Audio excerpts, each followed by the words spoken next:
everyone, this is Ankush from Triple S and once again I welcome you all in the another session of MCQs. तो MCQ part 1 हम कर चुके हैं, ठीक है, जिसमें हम एडवेंट ऑफ यूरोपियंस के MCQs कवर किए थे. आज जो MCQs हम कवर करेंगे वो हमारे हमने जो लेक्चर अभी किया, जिसमें हमने बैटल ऑफ पलासी किया, बैटल ऑफ बक्सर किया, उसके बाद we did the revolt of 1857. ठीक है, मैंने आपको रिविजन करा दी है. अब हम इसके MCQs डिस्कस करेंगे और देखेंगे कि हमें कितना जो है इसके ऊपर कमांड है. And do let me know into the comment section how much marks did you score. ठीक है, तो चलिए स्टार्ट करते हैं क्वेश्चन नंबर 1 से. तो question number 1 on your screen is Nawab Sirajuddaulah of Bengal was defeated by the English in the battle of Plassey mainly because. ठीक है, आपको पता है कि जो बैटल ऑफ पलासी हुई थी, ठीक है, बैटल ऑफ पलासी कब हुई थी? तो बैटल ऑफ पलासी हुई थी 1757 में. ठीक है, तो हमने बताना है कि जो ये बैटल ऑफ पलासी हुई थी, इसमें जो नवाब सिराजुद्दौला था वो इंग्लिश से डिफीट हुआ था. क्यों डिफीट हुआ था? इंग्लिश से वो डिफीट हुआ था, क्यों हुआ था? ठीक है,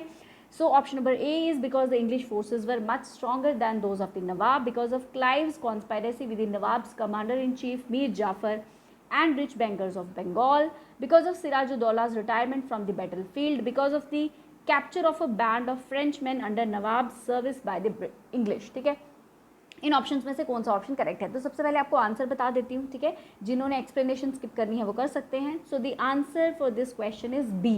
ठीक है, बी पार्ट जो है इसका करेक्ट आंसर है. देखिए, हमें पता है बैटल ऑफ पलासी जो है 1757 में हुई थी. ठीक है, किस किस के बीच में हुई थी ये जो बैटल है? ठीक है, तो मेनली ये हुई थी रॉबर्ट क्लाइव के बीच में. किस किस के बीच में? रॉबर्ट क्लाइव के बीच में और सिराजुद्दौला के बीच में. वैसे ये सब मैं बता चुकी हूँ आपको ऑलरेडी. रॉबर्ट क्लाइव और सिराजुद्दौला जो नवाब थे बंगाल के, इनके बीच में ये आपस में जो है बैटल हुई थी. ठीक है, और फिर जो रॉबर्ट क्लाइव है, रॉबर्ट क्लाइव के साथ मीर जाफर मिल गया था, है ना. रॉबर्ट क्लाइव के साथ मीर जाफर मिल गया था और मीर जाफर और रॉबर्ट क्लाइव ने मिलके जो है सिराजुद्दौला को मार डाला था. ठीक है, और मीर जाफर कौन था? वो कमांडर इन चीफ था सिराजुद्दौला का. ठीक है, और अब यहाँ पे साथ में लिखा हुआ है रिच बैंकर्स ऑफ बंगाल.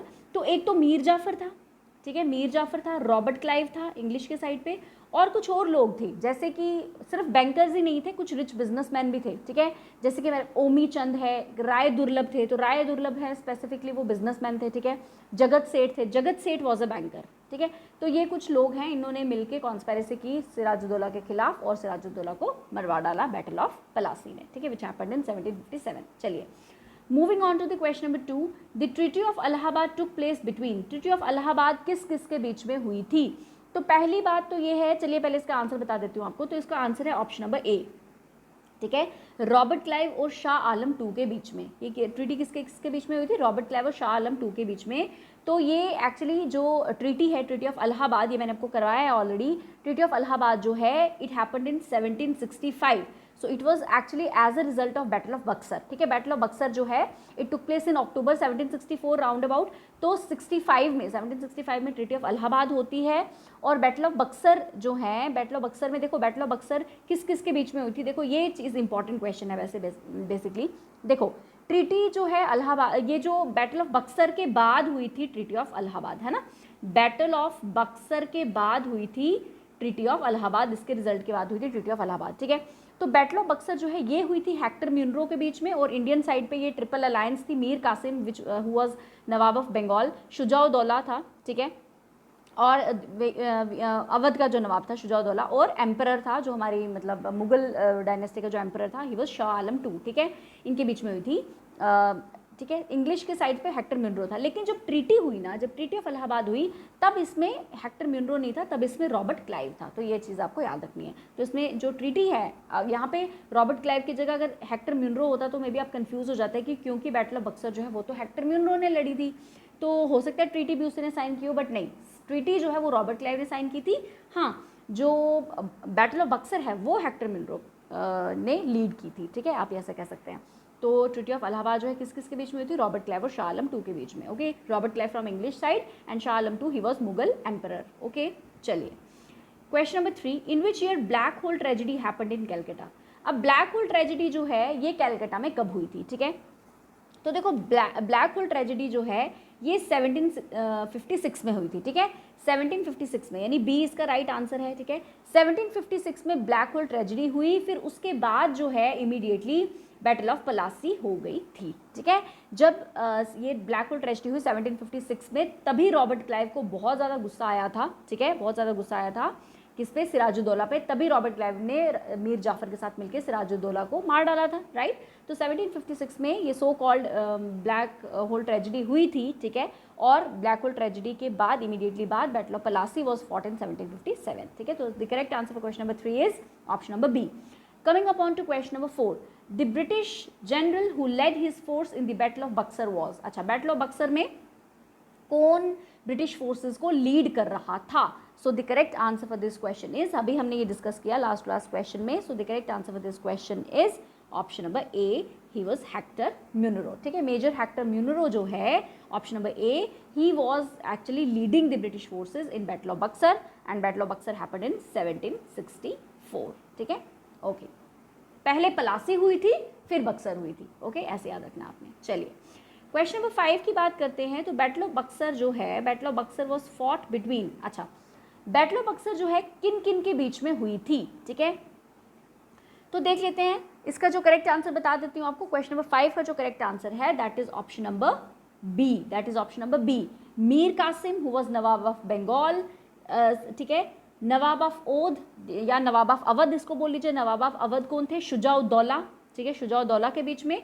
और Shah Alam two, he was Mughal emperor, ठीक है, ऑब्वियसली इनके बीच में तो हुई थी। एंड वेट यस, बट इसमें आपके इंग्लिश भी तो आने चाहिए, सिर्फ इनके आपस में के बीच में थोड़ी ना हुई थी। चलिए देखिए, यहाँ पे आपको मैं आंसर बता देती हूँ। देखिए और कोई आंसर तो फिट बैठ नहीं। देखिए पहले ऑप्शन नंबर ए देख लो, इंग्लिश, नवाब ऑफ बंगाल और फ्रेंच, इनके बीच में तो ऑब्वियसली नहीं हुई थी, फ्रेंच की कोई इन्वॉल्वमेंट नहीं थी यहाँ पे, ठीक है, ओके। अब यहाँ पे देखते हैं, Akbar was obviously not there, Akbar 2 तो नहीं थे, ठीक है। मीर कासिम, नवाब ऑफ बंगाल और मराठास की भी कोई इन्वॉल्वमेंट नहीं थी, तो the correct option become B. लेकिन हाँ, ये मीर कासिम, नवाब ऑफ बंगाल, नवाब ऑफ ओध, ठीक है, he was Shujauddaula and Shah Alam, they were on one side, and यहाँ पे इंग्लिश भी लगा लीजिएगा, ठीक है, and English on the other side, ठीक है, and English on the other side. और इंग्लिश में कौन लीड कर रहा था? हेक्टर म्यूनरो, ठीक है, एंड यहाँ पे हेक्टर म्यूनरो भी आएगा एक्चुअली ऑप्शन में, हेक्टर म्यूनरो, ठीक है।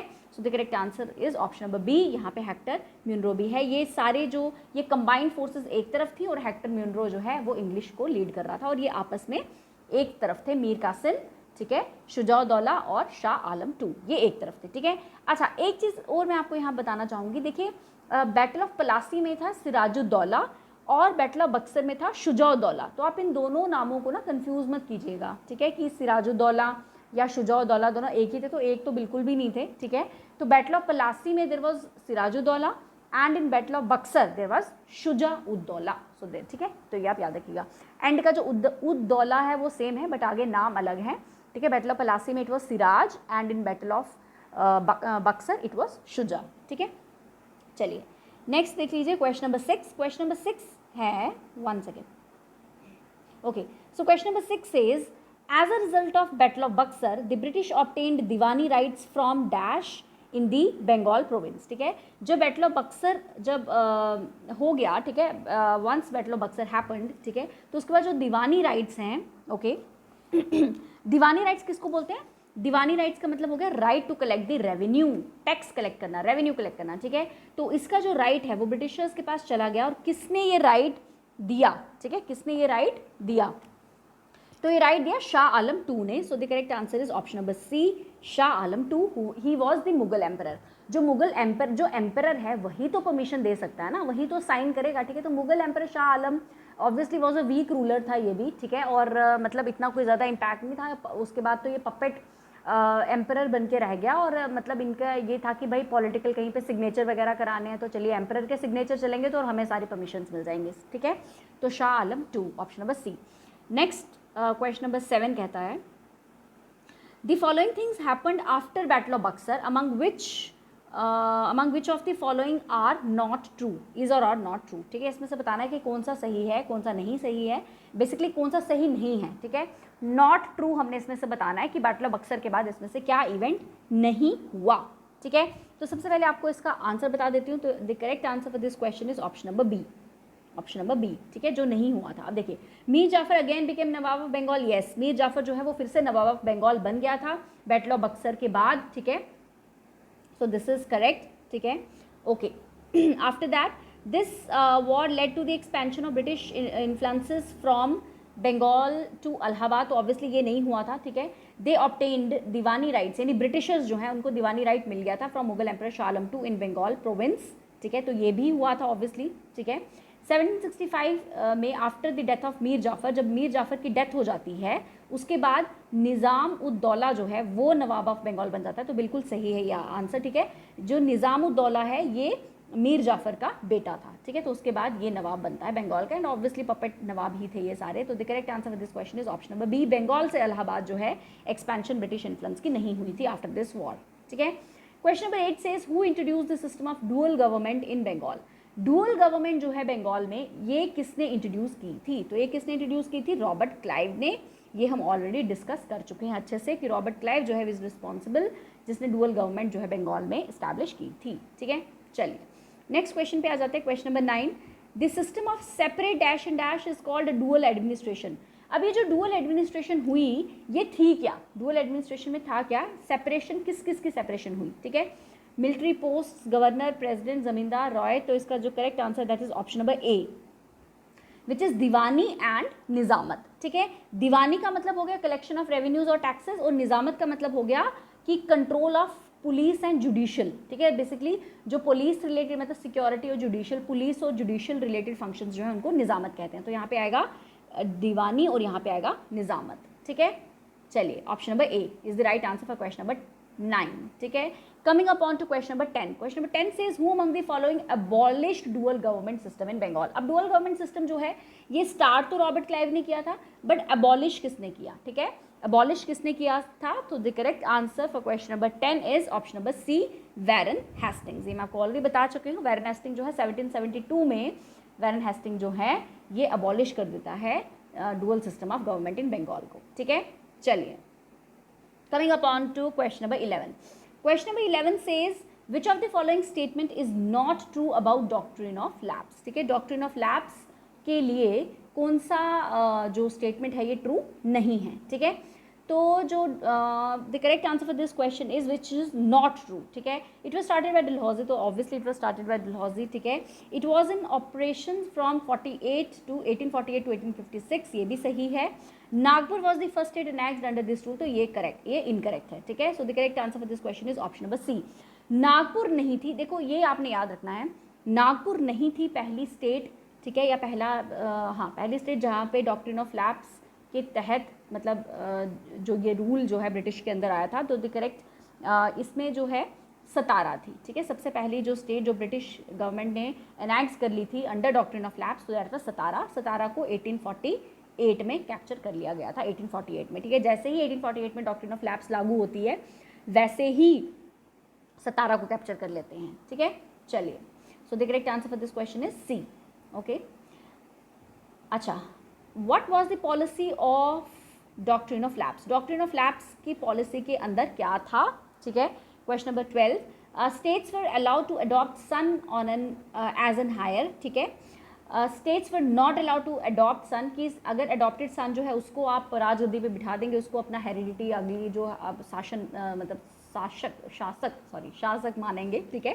सो this is obviously incorrect, and option number B is states were not allowed to adopt son as an hire, so this is the correct answer, so option number B, ठीक है। कि जो doctrine of lapse में क्या था basically कि जो adopted सन है ना वो सिंहासन पे नहीं बैठ सकता, जो अडॉप्टेड सन है वो आगे फर्दर आप कह सकते हो राजा स्टेट का नहीं बन सकता, अगर अपना ब्लड अपना बेटा है तो सिर्फ वही बन सकता है, तो ये डॉक्ट्रिन ऑफ लैप्स में था, ठीक है।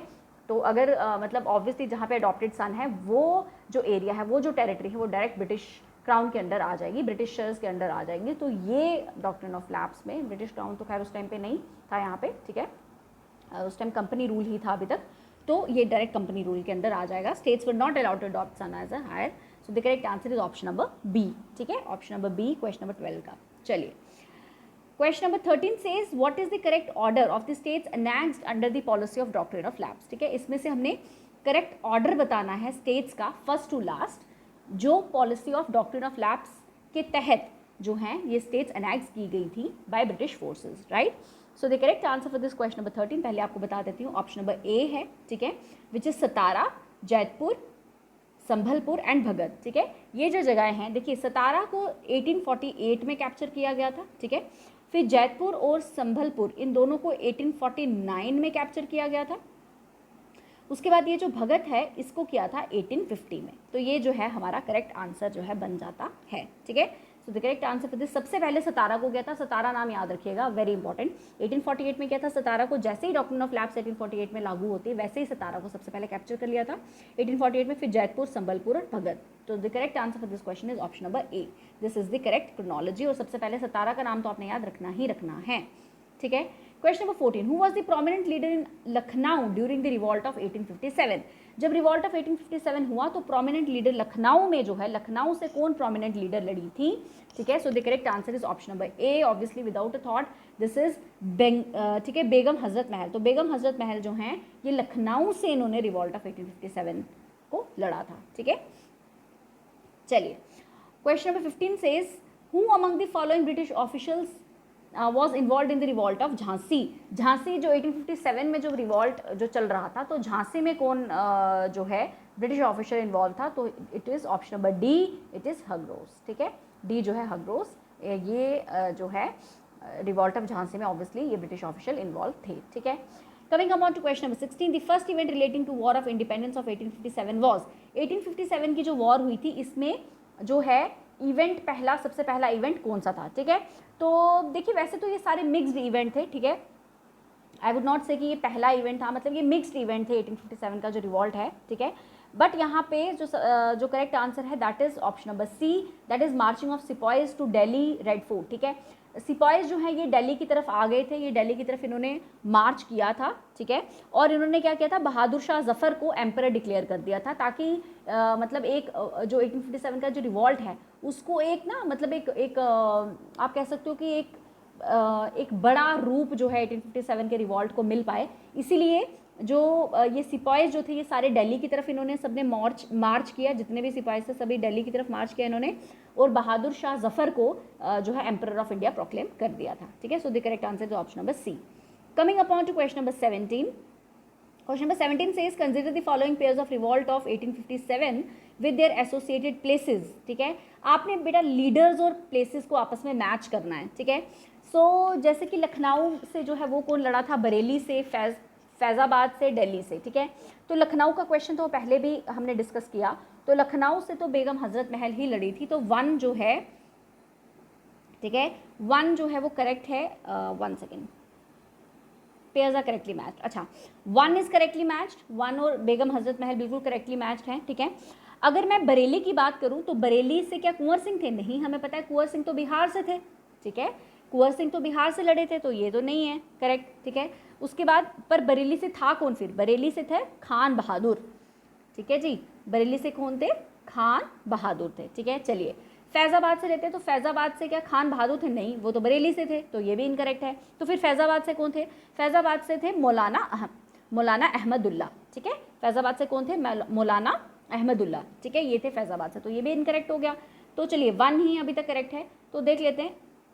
दिल्ली से जनरल भक्त खान लड़े थे, तो बिल्कुल सही, दिल्ली से जनरल भक्त खान ही लड़े थे, ठीक है। तो 1 और 4 हो जाता है, तो 1 और 4 कहाँ दिख रहे हैं हमें, ऑप्शन नंबर सी में। So C is the right answer, C option is the right answer for question number 17, ठीक है। I will repeat, question number 17 का जो करेक्ट आंसर है that is option number C, 1 and 4, ठीक है। लखनऊ से बेगम हजरत महल, दिल्ली से जनरल भक्त खान, बरेली से कौन, बरेली से खान बहादुर, फैज़ाबाद से कौन, मौलाना अहमदुल्ला, ठीक है। कुंवर सिंह जी जो हैं ये कहाँ से लड़े थे, ये बिहार से, ठीक है, और खान बहादुर हमने डिस्कस कर लिया बरेली से, ओके। चलिए, so the correct answer for this question is option number C, 1 and 4.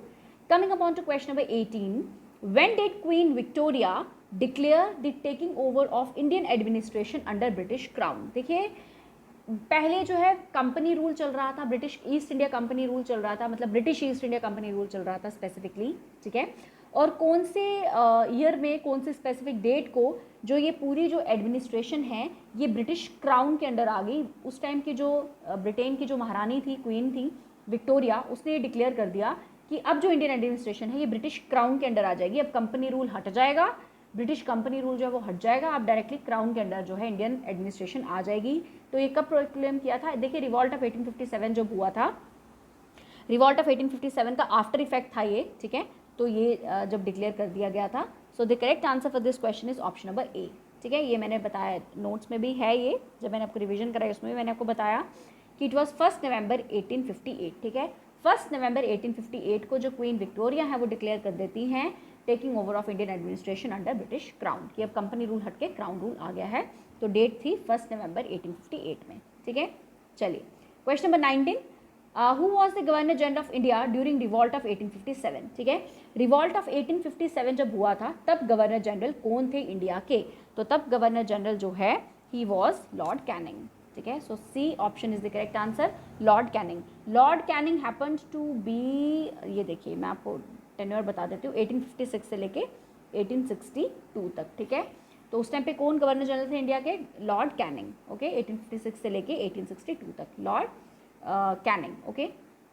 चलिए the last question of today session is what was the main cause of failure of revolt of 1857, ठीक है। तो जो 1857 का रिवॉल्ट जो fail हुआ, इसका main cause क्या था? Lack of Hindu Muslim unity, ऐसा तो कुछ नहीं था उस टाइम पे, ठीक है। Lack of common strategy and central organisation, yes. So the correct answer is option number B, कि कॉमन स्ट्रैटेजी नहीं थी, ठीक है। कोई एक पावरफुल सेंट्रल ऑर्गेनाइजेशन मतलब कोई एक पावरफुल लीडर उभर के नहीं आया था, ठीक है। तो कॉमन स्ट्रैटेजी नहीं थी, सेंट्रल ऑर्गेनाइजेशन नहीं थी, इस वजह से जो है रिवॉल्ट ऑफ 1857 का फेलियर हम कह सकते हैं, ठीक है। बाकी ऑप्शन नंबर सी देख लीजिए, its effect was with in limited area, तो ऐसा कुछ नहीं है। हाँ लिमिटेड एरियाज थे बट छोटे छोटे, मतलब अपनी अपनी टेरिटरीज में सब लड़ रहे थे, ठीक है। नॉन पार्टिसिपेंट्स ऑफ लैंडलॉर्ड्स, तो ऐसा भी, हाँ ऐसा भी था, ठीक है। हाँ लैंडलॉर्ड्स भी जो है वो पार्टिसिपेट नहीं कर रहे थे, बट जो मेन जो इसका आंसर बन सकता है that is lack of common strategy and central organisation, ठीक है। So the option number B is the correct answer for this question, ठीक है। चलिए so this is all about today session. इसके जो आंसर्स हैं ये मैंने एंड में दिए हैं, आपको जो पीडीएफ मिलेगी तो it will help you out कि आप आंसर्स इसके अच्छे से सर्च कर पाएँ, ठीक है। This is all for today session, I will see you very soon with the next session. Till then take care, bye bye. अच्छे से पढ़ते रहिए, रिवाइज करते रहिए।